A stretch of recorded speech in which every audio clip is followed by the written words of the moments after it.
So I know that people are going to start filing into the chat room. I don't know how many people are going to show up. There were 28 people that registered. Looks like there are about 5 people that showed up, or 10 people that showed up. If you have any questions or anything, feel free to put it into the chat.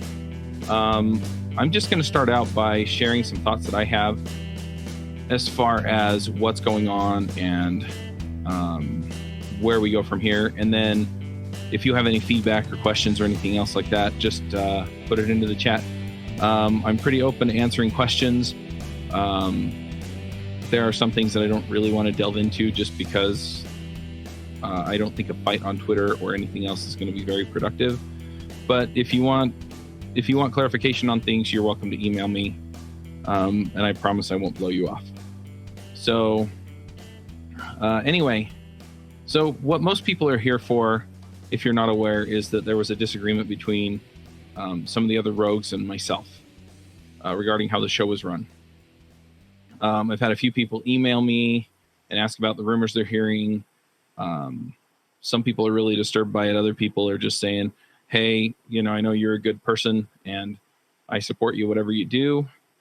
And anyway, I found that Twitter really isn't the place to discuss complex issues like this. And so I have answered a few emails with people about stuff. And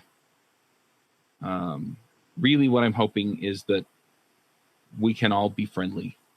The other panelists actually started a new show. That's Sam, Coraline, David, and Jessica have started a new show called Greater Than Code. And if you like what they've brought to Ruby Rogues, then go check it out. I'm hoping that it's a great show, and I'm hoping that what we wind up with is 2 terrific shows that serve this community. But what you're here to hear about is Ruby Rogues. And so the rest of this webinar or webcast is going to be focused primarily around what Ruby Rogues is and kind of what I envision it as and the way that I feel about it. And then I'm also going to, at the end, solicit any feedback or ideas.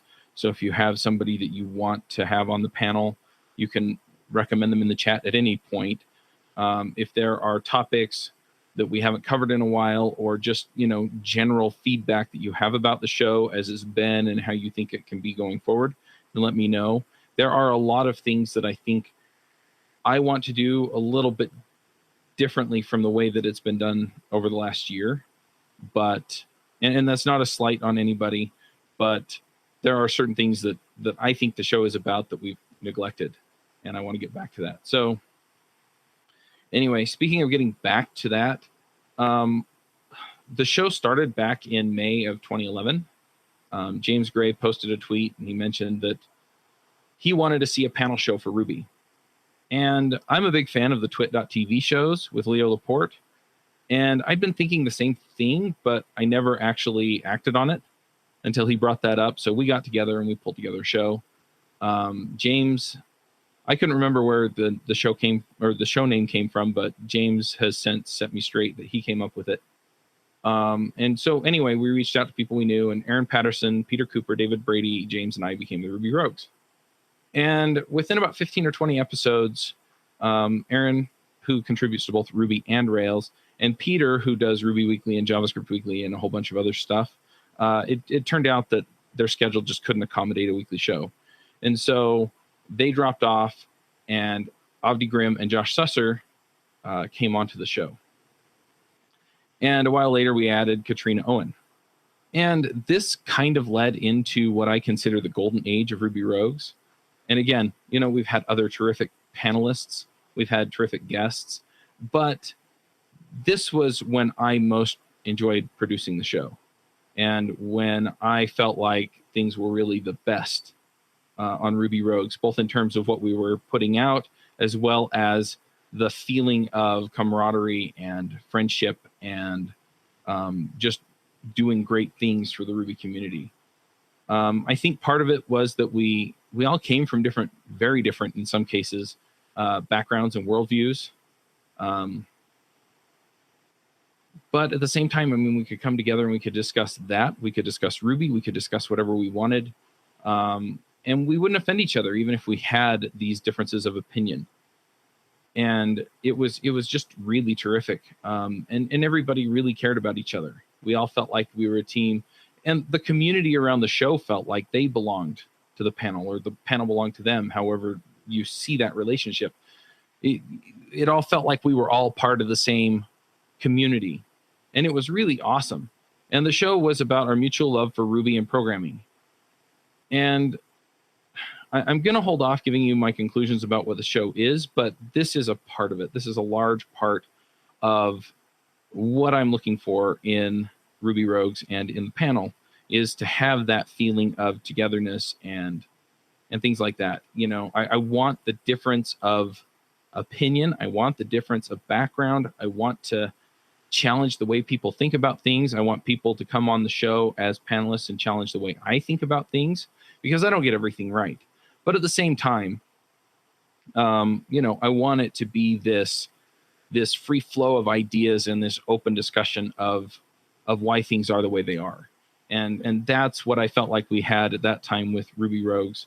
And, you know, we've had it at other points throughout the show, but I felt like it was most consistent then.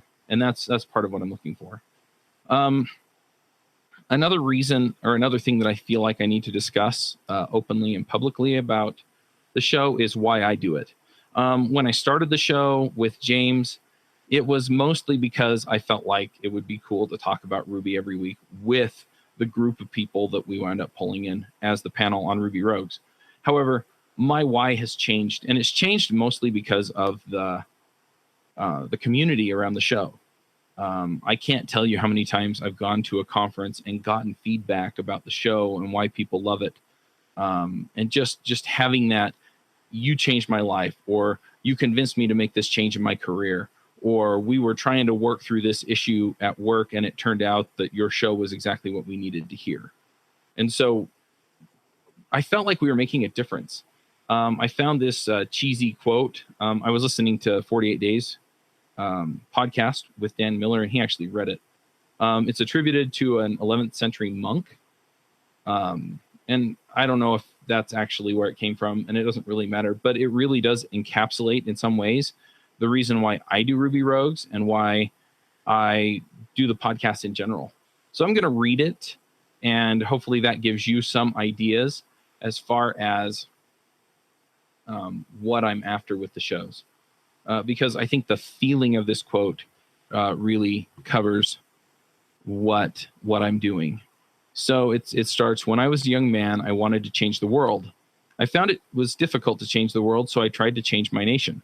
When I found I couldn't change the nation, I began to focus on my town. I couldn't change the town, and as an older man, I tried to change my family.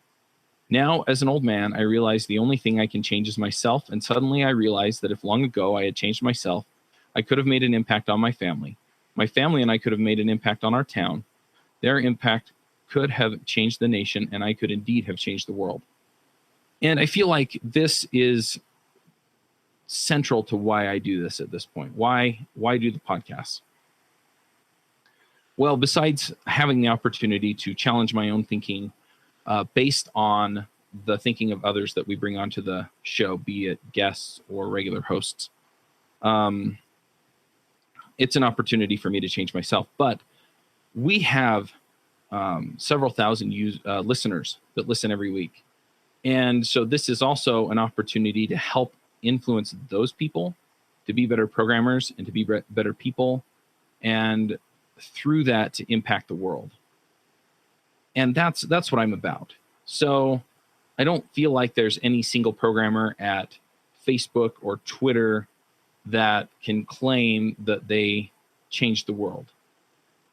You know, there may be the person who came up with the original idea. So maybe Mark Zuckerberg, or I forget the guy who invented Twitter. I know Evan Williams was involved, and I'll come up with his name later. Anyway, but so they may be able to claim impact on the world through those systems, but eventually they brought in teams of developers that made that difference. And, you know, those people are people who influence the teams at the company, thereby influencing the company and thereby influencing the world. Facebook and Twitter's impact on the world is not just through the people who use it, but also their impact is felt, especially in our software communities, as people who work there and contribute there. Jack Dorsey, thank you, Drew. As people contribute and make a difference. And so what I'm hoping to do, even though I'm not perfect, is to help you as podcast listeners and programmers and people to do better and to have the impact that you should have in the world by having that impact in teams or at conferences or wherever it is that you have reach. And I've really felt that, especially over the last few days. I've gotten a few emails. I'm not going to name names, just because, there are people who are upset with me on the internet, and I don't want to cause these folks any problems or drag them into any of that. One of them says, for a long time, Ruby Rogues was the only podcast I followed at all, and it and the Parlay List were one of my main sources of tech news. But of late, there has been almost no traffic on the Parlay List, and I haven't found the Ruby Rogues podcast very compelling. So this tells me that we did have an impact and that we haven't had an impact lately. I hope that you can find a group that turns that back around. But if not, I'll just have to start listening to JavaScript Jabber. I think that was a little attempt at humor. And I really enjoy producing JavaScript Jabber as well. But yeah, so the last line is, thanks for all the hard work you put into the podcast. See you on the internet. So we made a difference for this person. Maybe we were failing them lately, but we made a difference for this person. Another listener wrote in, I love it no matter who you decide to have on. Great job keeping it going. In other words, they get something out of it every week, or at least often enough to where they want to keep coming back. Another person wrote in and said, I'm sorry to see you go through this. I am unaware of anything going on. That is until your email came, because I sent an email out about having this discussion. I wish you the best, and it's true. Things happen for a reason. Follow your path, Chuck, because you've made such an impact on beginning developers like myself. Now is the time for you to hear the positive. So take this time to thank you for all your contributions to the community.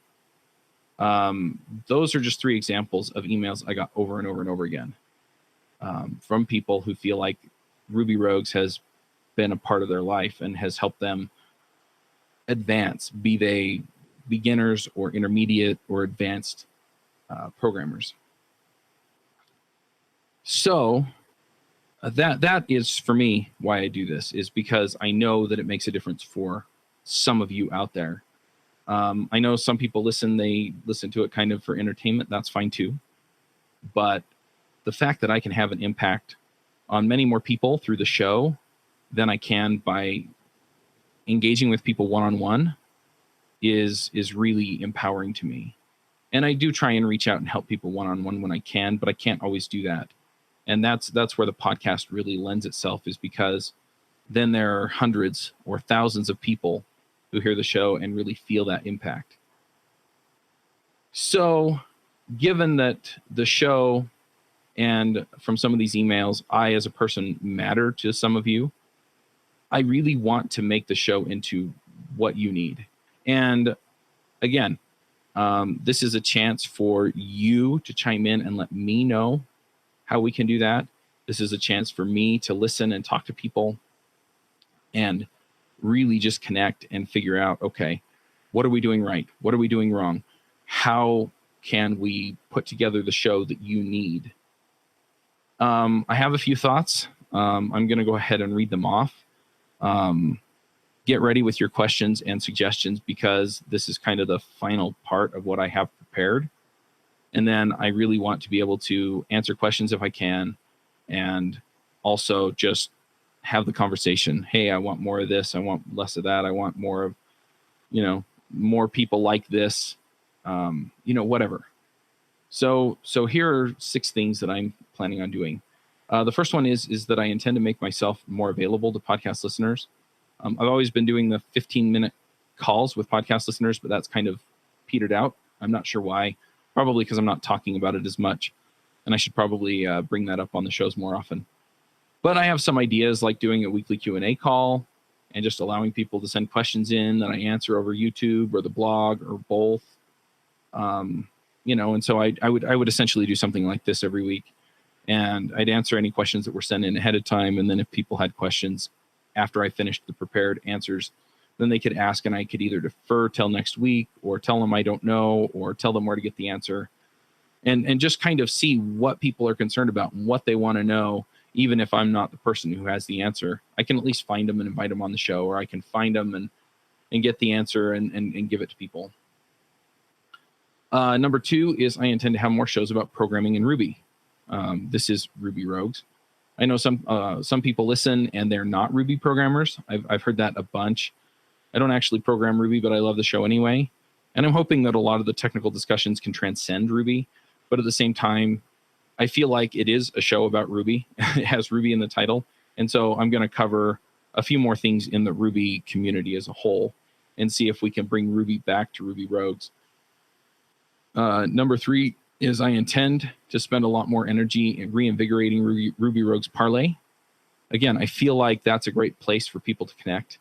I've been working on other things and focused on other things, but and I apologize to that community because I feel like I really have neglected it.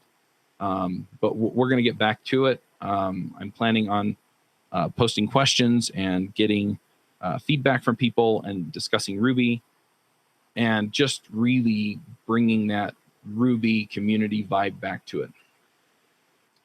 Number 4 is periodically, I'd like to have a show where the panelists invite somebody new to the community or to coding or whatever onto the show and answer their questions and discuss their dreams and kind of get a feel for who the new people are in the community and what the community and the rogues and whoever else can do for them. Number 5 is, again, I talked about this. I'm going to find panelists that have different backgrounds, but have that sense of togetherness and teamwork and see if I can create that same feeling that we had back with the group that I already talked about. And number 6 is, I'm with a little bit of chagrin, I will admit that I haven't been doing as much coding lately as I want.